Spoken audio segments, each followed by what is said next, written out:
할렐루야. 어두운 세상에 우리를 빛의 자녀로 세워주신 우리 주님을 향하여 할렐루야 찬양대에서 찬양했습니다. 우리 주님께서 영광 중에 받아주신 줄로 믿습니다. 찬양의 가사처럼 우리가 은혜 받고 믿음으로 주의 빛을 발하여서 하나님의 나라, 살맛나는 세상을 만들어 나가는 우리 모두가 되기를 주의 이름으로 축원합니다. 우리 옆 사람 가면 인사 나눕시다. 주의 빛을 비춥시다.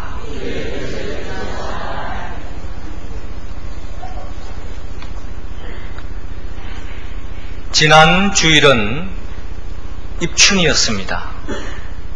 추운 겨울이 가시고 이제 포근한 봄을 알리는 입춘이 다가온 것입니다.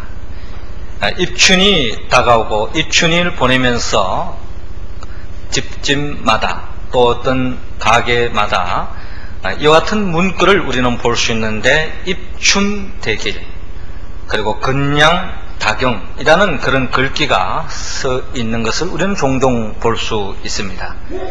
이 글의 의미는 이제 따스한 봄 기운이 이제 도니까 경사스러운 일들이 많이 있기를 바랍니다. 또 봄이 되었으니 또한 크게 좋은 일이 많이 생기기를 바랍니다 하는 그런 소망을 안고 이런 글귀를 집 대문에다가 또 현관에다가 붙이는 것을 바라볼 수 있습니다. 이와 같은 마음, 이 봄 기운을 통해서 봄날과 같은 인생을 살고자 하는 마음은 예수 믿는 사람이든 믿지 않는 사람이든 우리 모두의 공통적인 마음이라고 생각합니다. 특별히 이 봄날에 우리 모두가 주님의 은혜 가운데 모든 얼어붙었던 것들이 녹아지고 모든 것이 잘 풀리는 그와 같은 축복을 누릴 수 있기를 주의 이름으로 축원합니다. 우리의 삶을 들여다보면은 모든 일들이 다 좋은 것만은 아닙니다. 때로는 모든 일들이 다 좋은 것 같고 잘 된 것 같았는데 결과적으로 볼 때 그것이 너무나도 비극적인 비참한 결과를 맺는 경우가 있고요. 또 경우에 따라서는 너무나도 안 된 일이고 나쁜 일들이 겹쳐지는데 그럼에도 불구하고 그 일들이 전화위복이 되어서 더 좋은 결과를 낳는 것을 우리는 삶 속에서 경험할 때가 많이 있습니다. 특별히 우리 지난 몇 주 전에 우리 성도님 가운데 한 분이 자동차 사고가 났어요. 차를 몰고 가다가 상대방 차가 이 중앙선을 뛰어넘고 다가오기 때문에 그 중앙선을 넘어서 다가오는 이 차를 피하려고 하다가 마침 중앙선을 뛰어넘은 그 차에 부딪히면서 또 다른 차와 부딪혀서 삼중 충돌로 이어지는, 어떻게 보면 큰 사고라면 큰 사고가 나게 되었습니다. 이로 인하여 우리 성도님은 병원에 입원하게 되었고 또 차도 수리하게 되어지는 아주 어려운 일, 우리의 마음을 무겁게 하는 일이 생겼습니다. 너무나도 안타까운 일이었죠. 그럼에도 불구하고 참 감사한 것은 이렇게 차를 운전하시고 또 차를 영업하시는 분이기 때문에 늘 바쁜 일정에 쫓기는 가운데 몸에 대해서 그렇게 큰 관심을 두지 못하고 살아왔는데 마침 입원한 차에 이렇게 여러 가지 검사를 하다 보니까 장에 또 위장에 혹을 발견하게 되었습니다. 이것이 점점 이렇게 진화되어져 가면은 이것이 또 한 치명적인 병으로 이렇게 전이될 수 있는 그런 상황이었는데, 마침 이 발견을 통해서 수술을 잘 하여서 이 사고가 결코 나쁜 일이 아니라 또한 전화위복의 좋은 일로 전환되어지는 그와 같은 일들을 우리가 경험하는 것을 바라봅니다. 이처럼 우리는 주 안에 있을 때에는 반드시 우리의 삶에 참으로 나쁜 일이다, 좋지 않는 일이다 할지라도 주 안에 있는 삶은 반드시 주님께서 전화위복의 삶으로 우리를 결과로 맺어 주실 줄로 믿습니다. 특별히 예수 그리스도 안에 있을 때는 우리가 이 세상 사람들이 보기에는 참으로 안 된 일이다 라고 생각할지 모르지만 주님 앞에 섰을 때는 반드시 나쁜 일도 축복으로 전환될 수 있다는 것을 우리가 기억하면서 우리의 삶 속에 어떠한 일이 다가오고 어떠한 형편에 처하더라도 주님 안에서 복된 삶, 봄날과 같은 인생을 살기 위해서는 우리가 어떻게 해야 할 것인가 하는 것을 오늘 성경은 우리에게 말씀해주고 있습니다. 먼저 하나님께서는 오늘 본문 17절에서 19절을 통하여 주님의 능력을 의지하라 라고 말씀하십니다. 19절 말씀 우리 다 같이 읽겠습니다. 시작. 온 무리가 예수를 만지려고 힘쓰니 이는 능력이 예수께로 나서 모든 사람을 낫게 함이라라. 아멘. 주를 따라하시기 바랍니다. 주님의 능력을 의지합시다. 예수님께서는 이 땅에 하늘의 봄 기운을 이 땅에 안겨주하여 오셨습니다. 누가복음 4장 18절에서 19절에서 말씀하신 것처럼 주의 성령이 내게 임하셨으니 이는 가난한 자에게 복음을 전하게 하시려고 내게 기름을 부으시고 나를 보내사 포로된 자에게 자유를, 눈먼 자에게 다시 보게 함을 전파하며 눌린 자를 자유케 하고 주의 은혜를 전파하게 하려 하심이라 라고 말씀하셨습니다. 이처럼 주님이 가는 곳에 주의 은혜 역사가 일어나고 얼어붙었던 땅이 마치 봄날처럼 그 같은 모든 만물이 소생하는 놀라운 축복의 역사, 치유의 역사, 회복의 역사가 주님이 가는 곳곳마다 이루어지는 것을 바라볼 수 있습니다. 이와 같은 주님이 가는 곳에 많은 사람들이 주님께 다가오고 몰려오는 것을 볼 수 있는데요. 그 주님께로 다가오는 사람들을 가까이 우리가 들여다보면 그들은 대다수가 가난한 사람이었고 병든 사람이었고 귀신 들린 사람이었고 아주 연약한 보잘것없는 사람이었던 것을 우리는 성경을 통하여서 역력히 바라볼 수 있습니다. 세상적인 입장에서 본다면 이들은 부자에 비한다면 불행한 사람일 것이고 건강한 사람에 비해 본다면 너무나도 어려운 사람일 것이고 온전하고 강건한 사람에 비해서 너무나도 비참한 불행한 인생을 살았던 사람입니다. 그러나 그들이 주님 앞에 나아갔을 때에 그들이 진정한 주님이 이 땅에 안고 오신 그 복을 만끽하고 누리는 것을 바라봅니다. 무엇이 그들이 세상 앞에서, 세상 사람들 앞에서는 참으로 재수없는 사람이요 불행한 사람이었는데 어떻게 주님 앞에서 그들이 복받는 자로 변화될 수 있었습니까? 그것은 바로 그들은 한결같이 주님의 능력을 믿었던 사람이요 주님을 의지하는 사람이요 주님을 절대적으로 주님을 매달렸던 사람들인 것을 바라볼 수 있습니다.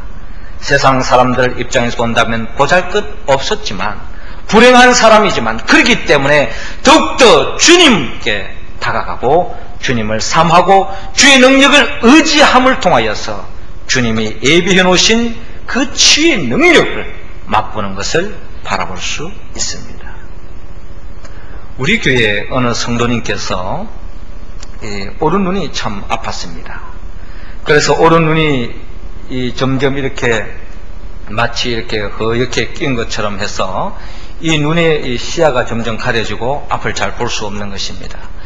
너무나도 어려운 가운데서 주위 사람들은 병원에 가봐야 되지 않겠느냐, 빨리 치유함을 받아야 되지 않겠느냐라고 권유도 있었지만 본인은 이 속에서 믿음이 왔습니다. 우리 교회가 빛을 선포하고 빛이 있으라 할 때에 하나님께서 말라기 4장 2절에 약속하신 것처럼 내 이름을 경외하고 너희에게, 내 이름을 경외하는 너희에게는 의로운 해가 떠올라서 치료하는 방선을 바라니 너희가 나가서 외양간에서 나온 송아지같이 뛰리라 하는 이 말씀을 의지하여 우리가 매일 새벽마다 빛을 선포하고 또 제가 자주 이렇게 여러분들에게 권하지 않습니까? 이러한 믿음으로 내가 이 빛을 선포하면은 이 눈이 낫겠다 하는 그런 마음으로 눈에다가 손을 대고 계속 빛이 있어라, 빛이 있어라 이렇게 선포했습니다. 마침 주님의 치유의 광선을 통하여서 계속 빛이 있으라 하는 그 순간에 그 하룻밤 새에 나은 것은 아니었습니다. 그럼에도 불구하고 믿음으로 계속 선포했습니다. 결과가 어떻게 되었을까요? 예? 결과는 결국 그 눈이 허옇게 가렸던 것이 가스지면서 이렇게 또록하게 볼 수 있는 눈으로 온전히 치유함을 받았습니다. 할렐루야. 자, 여기까지는 참 좋았는데 시간이 지나가면서 이렇게 강건한 생활을 하고 있는 가운데 가정에 무슨 일이 생겨가지고 어쩔 수 없이 집안에 모시던 그 제사를 이 집에 우리 이 성도님의 가정에 이 제사를 드리게 된 것입니다. 그래서 집안 체면도 있고 집안 사람들의 또 이렇게 보이지 않는 또 이런 그 상황에 따라서 제사를 드리게 되었는데 제일 처음에는 뭐 절을 하지 않고 제사상만 올리는 것으로 멈추려 했지만 점점 마음속에 성령님 그것도 허락하지 않아서 또 상도 올리지 않고 그저 추도 예배로 모든 것을 다 대신하게 되었습니다. 그러던 중에 꿈속에 아주 그 어둠의 영이, 미혹의 영이 꿈속에 쳐다와가지고 내 왼쪽 눈을 보지 못하게 할 것이다 라고 하는 그런 메시지를 남기고 떠났습니다. 아는 게 아니라 꿈속의 이야기였지만 눈을 뜨고 생활 속에서 그대로 눈이 예전에 오른쪽에 나타났던 그런 정세같이 앞이 잘 보이지 않는 그런 아주 어려움에 처하게 되었습니다. 자, 이때 어떻게 했을까요? 이 성도님께서는 바로 믿음으로 주님을 의지하는 마음으로 또 계속 빛을 선포했습니다. 결과적으로 주님을 의지하고 빛을 선포할 때에 그 눈도 다시 깨끗하게 치유함을 받았다고 하는 그런 간증을 제가 들었습니다. 이것은 바로 하나님이 살아계시는 증거인 줄로 믿으시기 바랍니다.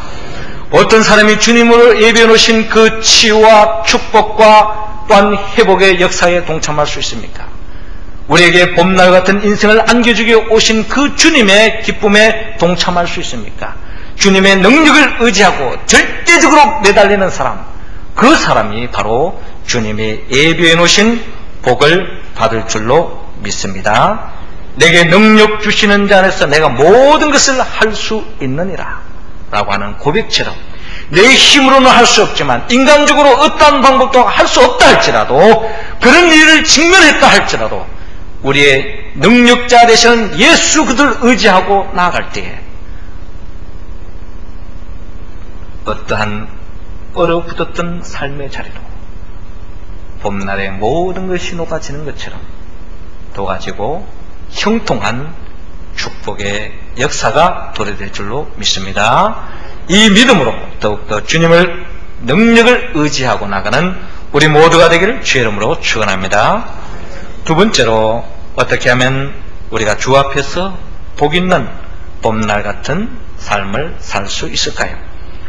하나님은 오늘 본문 20절에서 23절을 통하여 주님의 희생을 감수하라 라고 말씀합니다. 20절 말씀 우리 할렐루야 찬양대원들이 읽어주시기 바랍니다. 시작.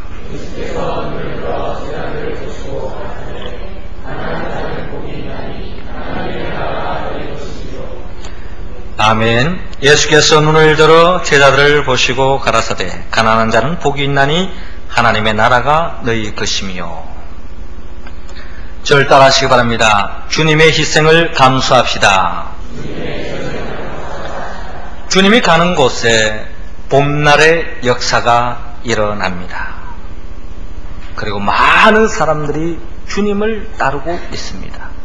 예수님의 인기는 하늘을 찌르듯이 절정에 달하고 있습니다. 그 중에는 예수님을 그들의 왕으로 삼고자 하는 마음도 있습니다. 이분이 우리 왕으로 삼는다면 아마 우리 인생은 더없이 보장될 수 있고 장밋빛 인생으로 펼쳐질 수 있을 것이라고 하는 확신들이 많은 사람들에게 찾으면서 예수님에 대한 기대치, 예수님에 대한 추앙하는 마음, 예수님을 향한 그 환대하는 마음이 이루 말할 수 없는 것을 바라봅니다. 그러나 예수님은 이와 같은 사람들의 인기에 젖어들기를 원치 않습니다. 그리고 예수님은 그 많은 사람들 중에 제자들을 주목하여 말씀하시는데 이 제자들에게 네 가지의 복과 네 가지의 화를 들려주는 것을 바라볼 수 있습니다. 먼저 예수님께서 네 가지 복을 들려주는데 오늘 20절에서부터 바라보면 예수께서 눈을 들어 제자들을 보시고 가라사대 가난한 자는 복이 있나니 하나님의 나라가 너희 것이며 이제 줄인 자는 복이 있나니 너희가 배부름을 얻을 것이며 이제 우는 자는 복이 있나니 너희가 웃을 것이며 인자를 인하여 사람들이 너희를 미워하며 멀리하고 욕하고 너희 이름을 악하다 하여 부를 때에는 너희에게 복이 있도다 라고 주님께서 말씀하십니다. 왜 예수님께서 모든 사람들로부터 추앙받는 인기의 절정에 있는 자리에 거기에 도취되지 않고 제자들을 향하여서 4가지의 복을 안겨주고 있습니까? 그것은 바로 주님이 가시고자 하는 길, 주님이 궁극적으로 가고자 하는 그 길은 지금처럼 주님이 이적과 표적을 일으켜서 많은 사람들이 추앙받고 주님의 인기가 높아가는 그 자리만 있는 것이 아니라 주님이 가시는 그 길목에는 반드시 원치 않는 아픔과 고통과 걸림돌과 고통이 따라오기 때문에 예수님께서는 그 인기 절정에 도취되지 않을 뿐만 아니라 제자들에게도 그런 마음에 미혹되지 않기를 바라는 마음으로 제자들에게 4가지 복을 안겨주고 있습니다. 왜냐하면 주님을 믿고 따라가는 삶 속에 반드시 예상치 못하는 어려움이 다가올 수 있다는 것입니다. 복음을 전하는 가운데서 어려움을 당할 수 있다는 거예요. 주님을 위하고 죄 몸된 교회를 위하고 헌신하고 봉사하는 가운데도 우리가 때로는 가난해질 수도 있고 또한 눈에 피눈물이 날 수도 있다는 겁니다. 이러한 상황 속에도 끝까지 주님을 따라오기를 주님은 간구하고 있습니다. 우리의 믿음의 선배들이 바로 그 길을 걸어가지 않았습니까? 주님을 바라보고 주님을 따라가고 의지하는 길에 모든 것이 장밋빛 인생과 같은 그런 인생만 펼쳐졌습니까? 그렇지 않습니다. 그들이 가는 길에는 많은 어려움과 역경이 다가왔습니다. 그런 것을 미리 예측하시고 주님께서 오늘의 본문과 비교되어지는 마태복음 5장 1절에서 12절을 통하여 팔복을 들려주고 있습니다. 심령이 가난한 자는 복이 있나니 천국이 저희 것이며 애통하는 자는 복이 있나니 저희가 위로를 받을 것이며 온유한 자는 복이 있나니 저희가 땅을 기업으로 받을 것이며 의에 줄이고 목마른 자는 복이 있나니 저희가 배부를 것이요 긍휼히 여기는 자는 복이 있나니 저희가 긍휼히 여김을 받을 것이요 마음이 청결한 자는 복이 있나니 저희가 하나님을 볼 것이며 화평케 하는 자는 복이 있나니 저희가 하나님의 아들이라 일컬음을 받을 것이며 의를 위하여 핍박받는 자는 복이 있나니 저희가 천국이 저희 것입니다. 나를 인하여 너희를 욕하고 핍박하고 거짓으로 너희를 거스려 모든 악한 말을 할 때에 너희에게 복이 있나니 기뻐하고 즐거워하라. 하늘에서 너희 상이 큽니다. 너희 전에 있던 선지자들을 이같이 핍박하였느니라 라고 말씀하고 있습니다. 얼마나 믿음의 길을 걸어가는 저와 여러분들이 주는 용기의 말씀이요 희망의 말씀인지 모릅니다. 비록 지금 너희들이 환경적으로는 예통할 수밖에 없지만 그러나 예통하는 사람이 복이 있다는 것입니다. 너희들의 상황이 화를 내고 폭력적일 수밖에 없지만 그럴수록 더욱더 온유해라. 온유한 자가 복이 있다는 겁니다.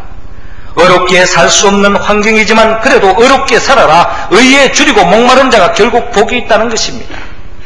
사람들이 악하게 여겨서 다 죽이고 싶더라도 그래도 그들을 긍휼히 여기라. 그것이 복받는 길이다.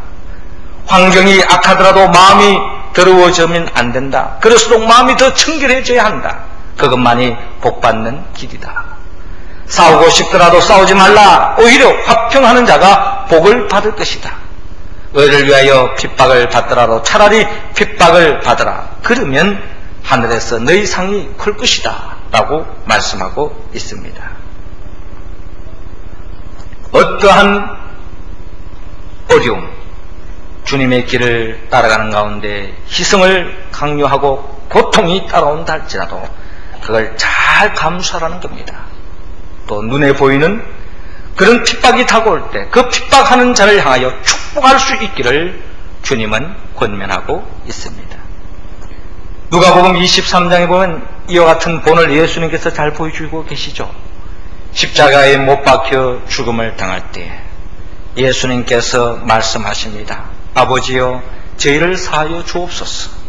자기 하는 것을 알지 못함이니이다 라고 말씀하며 자신을 향하여 침뱉고 옆구리에 창을 찌르고 머리에 가시관을 씌우고 못을 박는 그들을 향하여 죄를 용서해 주시는 예수님, 축복하시는 예수님의 모습을 바라봅니다.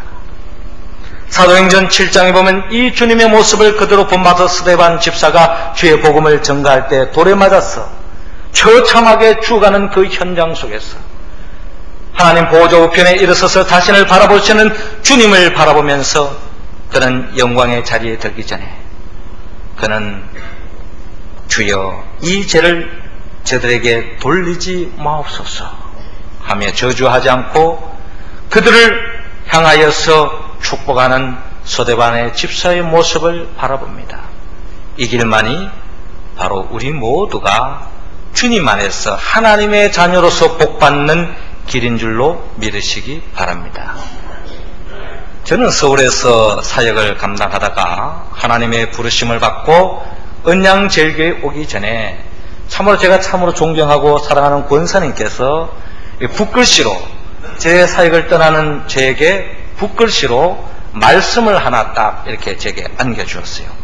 그래서 큰 액자로 해가지고 그 말씀이 십자가로 이렇게 모습으로 그 글귀가 쓰여졌는데 제 사택에 가면 거실에 가장 중앙에 그걸 쫙 걸어놨습니다. 그 말씀은 어떻게 기록되어 있냐면은 베드로전서 3장 9절에서 12절까지의 말씀인데 악을 악으로 욕을 욕으로 갚지 말고 도리어 복을 빌라. 이를 위하여 너희가 부르심을 입었으니 이는 복을 유업으로 받게 하려 함이심이라. 그러므로 생명을 사랑하고 좋은 날 보기를 원하는 자는 혀를 금하여 악한 말을 그치고 그 입술을 계율을 말하지 말고 악에서 떠나 선을 행하고 화평을 구하여 이를 쫓아라. 주의 눈은 의인을 향하고 그의 귀는 저의 간구에 기울이시되 주의 낯은 악한 자들을 향하시느니라 하였느니라 하는 말씀입니다. 이 말씀이 기록되어 있는 역사적인 상황을 들여다보면 이 사도 베드로가 주의 복음을 들고 나아가는 그 현실은 너무나도 환난과 핍박과 고통이 그의 삶 속에 찾아왔다는 겁니다. 그 속에서 베드로는 그들을 향하여 저주를 퍼붓지 않습니다. 악을 악으로 욕을 욕으로 갚지 않고 도리어 복을 비는 베드로의 모습을 바라볼 수 있습니다. 우리 그 사랑하는 권사님께서 제가 사역지를 떠나는 제게 안겨주셨던 말씀인데 저는 아직까지도 이 말씀이 왜 이런 말씀을 주는지 아직까지 제가 어렴풋하게나마 온전하게 헤아리지 못하고 있습니다. 우리 은양제일교회에서 우리 모든 성도님들이 또 저를 위해주고 또 저를 위해서 기도해주고 또 주의 몸된 교회를 섬겨나가는데 여러분들의 다 협력해 주시기 때문에 저는 이 말의 의미를 아직까지는 온전히 헤아리지 못하고 있습니다. 하지만 제 일생을 통하여 주의 복음을 들고 나아가는 그 삶의 자리에 반드시 이와 같은 삶의 자리가 이루어질지도 모릅니다. 그러나 그 자리에서도 악을 악으로 욕을 욕으로 갚지 말고 도리어 복을 빌 수 있는 그런 주의 종이 되십시오 하는 그와 같은 기도하는 마음으로 제게 이 글귀를 써주지 않았나 하는 생각을 가져봅니다. 제가 그렇게 할 수 있기를 여러분 기도해 주시기 바랍니다. 이것은 저만의 이야기가 아니라 우리 모두를 향한 말입니다. 주의 복음을 들고 전도를 하고 주의 뜻대로 살아보려고 하다 보면 이 세상 속에서 모든 일들이 다 박수 쳐주고 여러분들을 위해주고 격려해주고 여러분들을 잘한다고 복음 안겨줘서 고맙다라고 박수치는 사람보다는 여러분들을 멸시하고 대적하고 여러분들을 방해하는 그 같은 악한 영들이 이 세상 속에 더 많이 있다는 것입니다. 그러할 때 우리가 혈과 육의 싸움에 빠지지 말고 악을 악으로 욕을 욕으로 갚지 말고 도리어 복을 빌므로 하나님이 예비해 놓으신 충만한 하늘의 기쁨을 맛보는 우리 모두가 되기를 주의 이름으로 축원합니다. 그리고 오늘 본문 23절은 그날에 기뻐하고 뛰놀리라 라고 말씀하고 있습니다. 예수 믿음으로 당하는 그 고통, 예수를 일을 하기 위해서 주의 영광을 위해서 하다가 때로는 흘리는 그 눈물, 주님께서는 반드시 닦아주시고 여러분들의 그 눈물 자국난 그 얼굴에 덮는 환희의 기쁨을 맛볼 수 있도록 인도해 주실 줄로 믿습니다. 이 믿음으로 믿음의 길을 걸어가는 우리 모두가 되시기를 바랍니다. 세 번째로 우리가 주 앞에서 복 있는 자로서 봄날과 같은 인생을 살기 위해서는 오늘 본문 24절에서 26절을 통하여 주님의 칭찬을 기다리라 라고 말씀하십니다. 26절 말씀 우리 다 같이 읽겠습니다. 시작. 모든 사람이 너희를 칭찬하면 화가 있도다. 저희 조상들이 거짓 선자들에게 이와 같이 하였느니라. 아멘. 저를 따라 하시기 바랍니다. 주님의 칭찬을 기다립시다. 예수님이 가는 그 길목에 많은 사람들이 따라왔고 그 사람들로 말미암아 인기가 하늘을 찌르고 있었지만 주님은 그 사람들의 그 인기에 빠지지 않고 주님은 또 그 인기에 젖어들어서 더없이 주님을 따르고자 마음먹는 그 제자들에게 주님은 어떻게 보면 찬물을 끼얹는 말씀을 또 하고 계십니다. 그것은 바로 네 가지 화를 들려주고 있는데요. 오늘 본문 24절에서 26절에 보면 이렇게 말씀합니다. 그러나 화 있을진저 너희의 부요한 자여 너희는 너희 위로를 이미 받았도다. 화 있을진저 너희 이제 배부른 자여 너희는 주리로다. 화 있을진저 너희 이제 웃는 자여 너희가 예통하며 울리로다. 모든 사람이 너를 칭찬하면 화가 있도다. 저희 조상들이 거짓 선지자들에게 이와 같이 하였느니라 라고 말씀하고 있습니다. 예수님은 왜 제자들에게 이와 같이 네 가지의 화를 일러주고 있습니까? 그것은 바로 주님을 따라가는 그 길목에는 영광과 기쁨이 있는 것이 아니라 때로는 고통이 따르고 핍박과 환난이 따라올 것인데 그 속에서 끝까지 믿음의 길을 걸어가야 할 것이지만 주님은 많은 사람들이 그 길을 끝까지 따라가지 않고 도중 하차하고 쉬운 길로 편안한 길로 택할 수 있는 가능성이 다 열려져 있기 때문에 주님께서 특별히 네 가지 화를 통하여서 제자들을 각성하도록 제자들이 이 잘못된 길, 넓은 길 또한 세상 길에 빠지지 않도록 주님께서 권면하고 있습니다. 그렇습니다. 우리가 주의 길을 가면서 주님 앞에 정직하게 살아보려고 하고 주님이 주신 그 복음의 말씀을 그대로 증거하려다 보면은 때로는 핍박을 당하고 어려움을 당할 때가 있습니다. 그때쯤 되면은 그 핍박이 너무나도 힘들어서 우리는 세상적인 인간적인 적당한 결탁을 할 때가 있습니다. 너무 힘들기 때문에 너무 아프기 때문에 너무 괴로워서 적당하게 살아야 되지 않겠는가, 뭐 좋은 게 아니겠는가 하는 그런 불의와 타협할 때가 우리의 마음속에 솟구쳐 오를 때가 있습니다.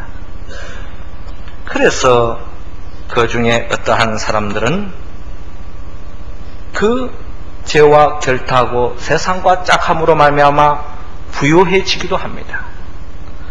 또 배부를 수도 있습니다. 그 결탁을 통해서 웃기도 하고 또한 칭찬을 받을 때가 있다라는 것입니다. 주님은 분명히 이야기합니다. 화 있을진저 너희 부요한 자여, 화 있을진저 너희 이제 배부른 자여, 화 있을진저 너희 이제 웃는 자여, 화 있을진저 사람들에게 칭찬받는 자여 라고 주님께서 책망하는 모습을 바라볼 수 있습니다. 저와 여러분들은 세상 앞에서 사는 존재가 아닙니다. 주님 앞에 사는 존재가 아닙니다. 저와 여러분들은 하나님 앞에 사는 존재요, 주님 앞에 사는 존재요, 주님의 심판대 앞에 사는 존재입니다. 오늘 저와 여러분들이 아무리 형통하고 잘나가고 세상적인 성공을 누린다 할지라도 주님의 심판대 앞에서 책망받는 일을 하고 있다면 그것은 다 허무한 것이요 의미 없는 것이라는 겁니다. 그러나 지금은 사람들로부터 배척을 당하고 어려움을 당하고 고난을 당하고 핍박을 당한다 할지라도 주님 앞에 정직하고 주님의 심판대 앞에서 우리가 칭찬받는 우리의 모습이 될 수 있다면 오늘은 바로 우리는 그 어려움 속에서도 소망 가운데 승리의 삶을 살아갈 줄로 믿습니다. 현실적인 그 성공에 빠지지 말고 사람들이 안겨주는 그 달콤한 미혹에 빠지지 말고 세상 사람들이 안겨주는 그 쾌락에 빠지지 말고 주님 앞에서 정직하게 십자가의 길, 좁은 길을 걸어가서 마침내 주님 앞에 인정받고 최후의 승리와 기쁨을 만끽하는 우리 모두가 될 수 있기를 바랍니다. 최후의 웃는 자가 승리한다라는 말씀이 있습니다. 최후 순간 그날까지 주님 바라보고 오늘의 이 현실에서 때로는 어려움을 당하고 고통을 당한다 할지라도 거기에 실족하지 말고 마지막 때 주님께서 우리를 품어 안으시고 칭찬해 주시고 축복해 주시고 주님의 얼굴을 바라볼 때에 기쁨의 모습을 바라보면서 덧없는 봄날 같은 축복을 누리며 기다리며 살아가는 우리 모두가 될 수 있기를 바랍니다. 사랑하는 성도 여러분, 우리는 주님 앞에 복 있는 자로 서기를 원합니다. 주님을 더욱 능력을 의지하고 주님의 희생을 감수하고 주님의 칭찬을 기다리며 진정 이 세상 앞에서는 별 볼 없다 할지라도 주님 앞에서는 인정받고 행복한 인생길을 살아가는 우리 모두가 될 수 있기를 주의 이름으로 축원합니다. 기도드리겠습니다. 생명의 영 보혜사 성령님이시여 우리에게 주님의 능력을 더욱더 의지하는 영, 주님의 희생을 감수하는 영, 주님의 칭찬을 기다리는 영으로 충만히 채워주시옵소서. 믿음의 길을 걸어갈 때 좋은 일만 생기는 것이 아니라 어려운 일이 생기고 환난이 생기고 예상치 못한 일이 생긴다 할지라도 거기에 마음 빼앗기지 말게 하시고 주님이 걸어가셨던 그 믿음의 길을 묵묵하게 걸어가므로 마침내 주님 앞에 칭찬받고 주님 앞에 축복받는 그와 같은 삶을 살게 하여 주시옵시고 마지막 때 주님 앞에 칭찬받는 우리 모두가 되게 하여 주시옵소서. 예수님의 이름으로 기도드리옵나이다. 아멘.